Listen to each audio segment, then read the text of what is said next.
was born out of sand dunes.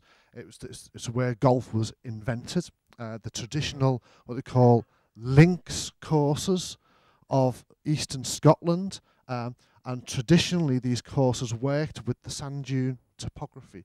They were gentle on the landscape. Golf is a significant land use on dunes throughout Europe. In the British Isles, it is highly significant. We're doing some work on this now, and we've now found there are 165 links golf courses in the British Isles alone.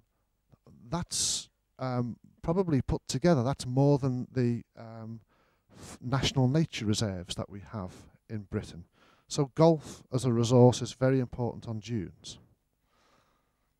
If we think about the impact of golf, this is a contentious area, but we have to balance our views. Golf rarely results in the total destruction of the natural features, but it has heavy pressure.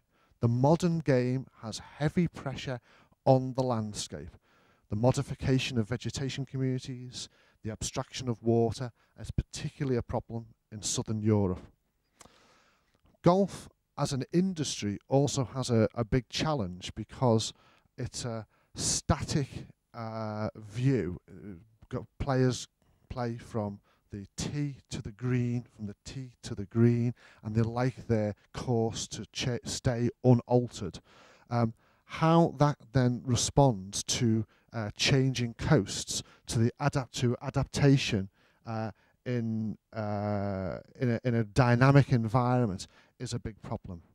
There are also big new developments.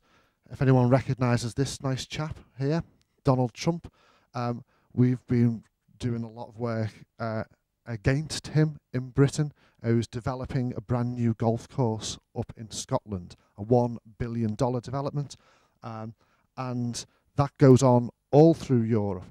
Now, it may be as possible to still develop golf courses. I'm not proposing that dunes should be turned over to golf, but they can be done sensitively. That's not a sensitive development.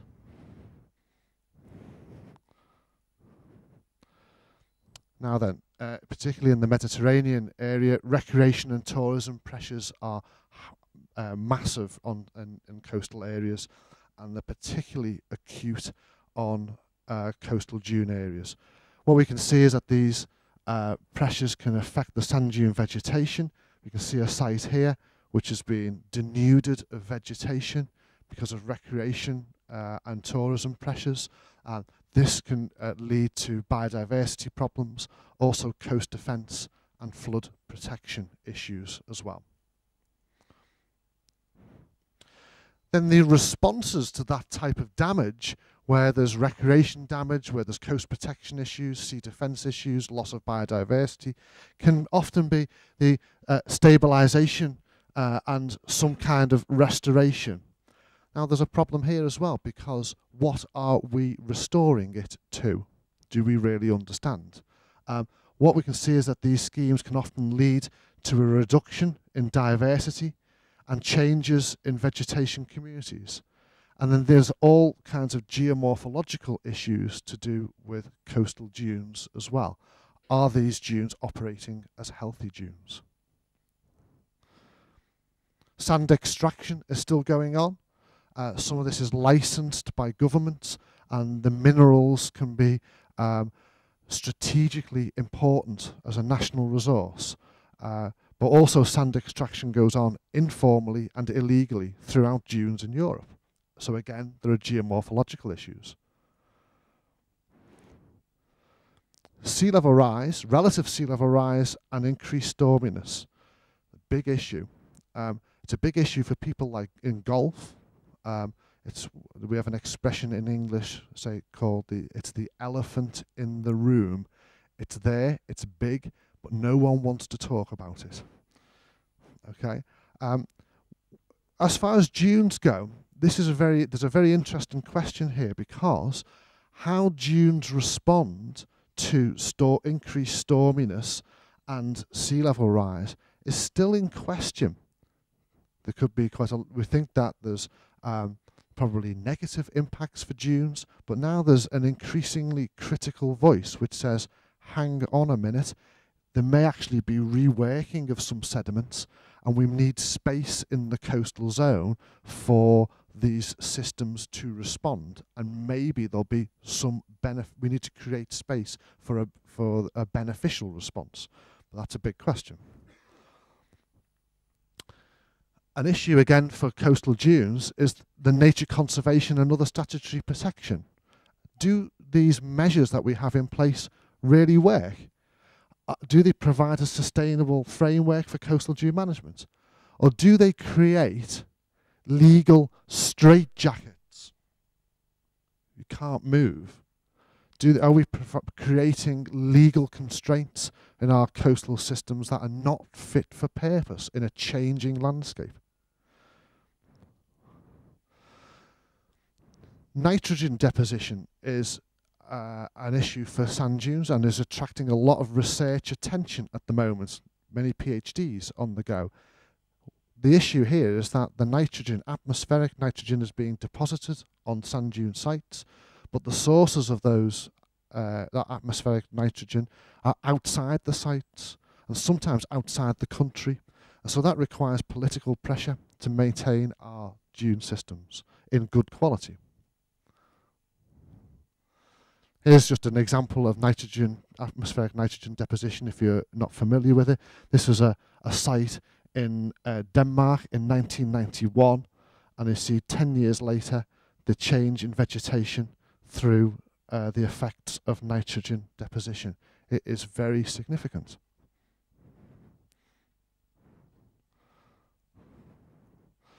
The whole issue of awareness and understanding and knowledge exchange is an issue in coastal management and particularly in sand dunes. This needs not only to work with the public but also professions. It's particularly good today to see such a diverse community gathered. Ecologists, geomorphologists, engineers, landscape planners. That's exactly the type of knowledge exchange that is required.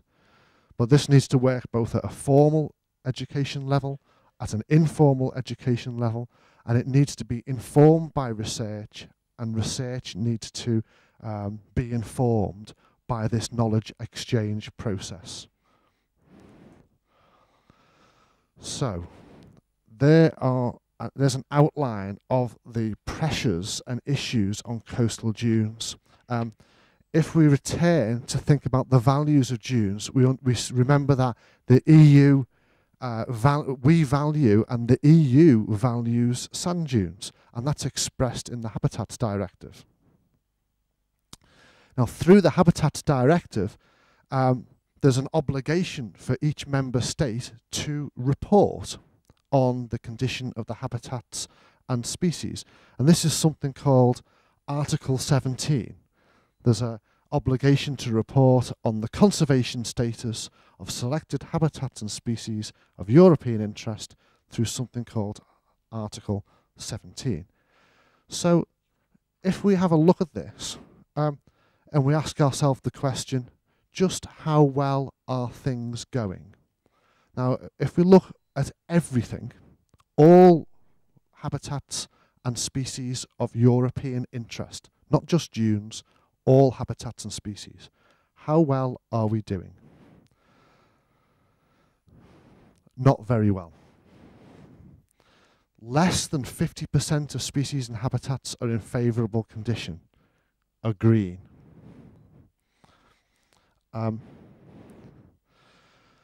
Most of the remaining species are in what they call unfavourable inadequate or unfavourable bad status.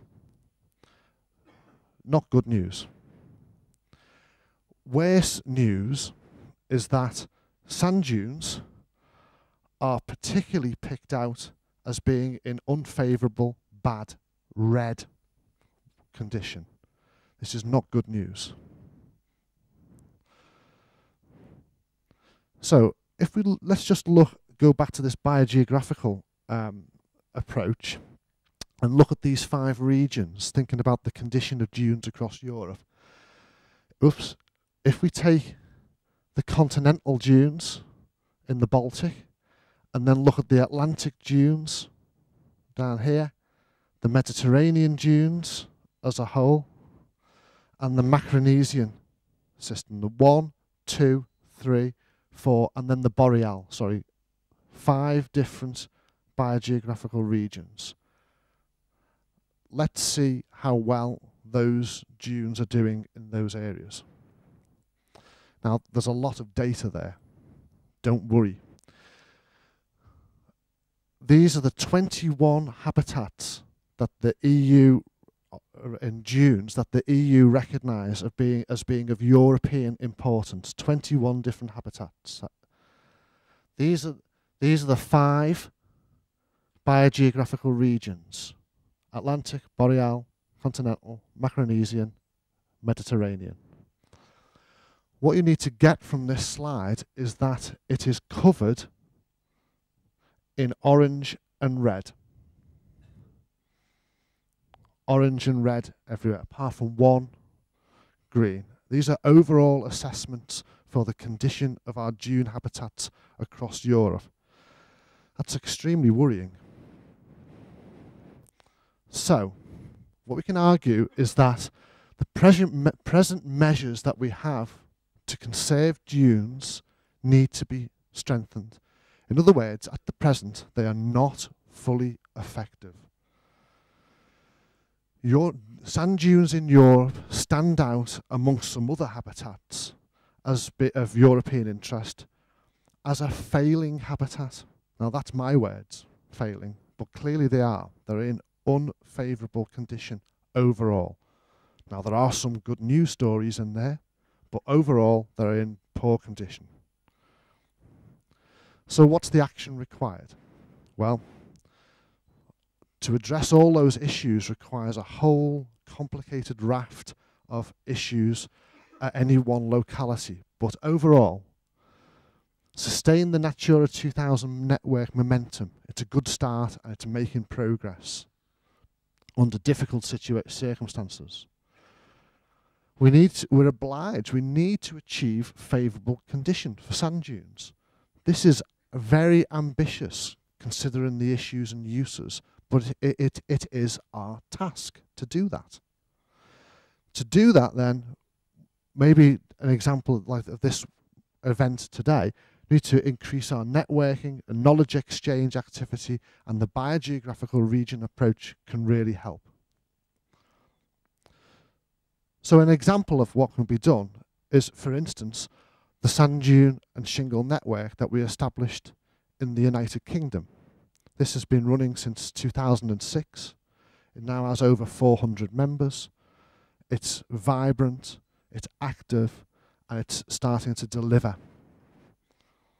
Put simply, the aim of the network is to support the sustainable management of sand dune and shingle habitats. And to do this by exchange of information, experience, and developing links between different interests, just like this event today. The network sets out to champion sand dune habitats, to stand up for them. It promotes a habitat-based and evidence-informed approach. So it's got some kind of scientific, substantial basis, but it focuses firmly on the habitat. Sand is important. It's free to join and low cost to participate in, which is extremely important in these economic climates. So we argue that the network is required.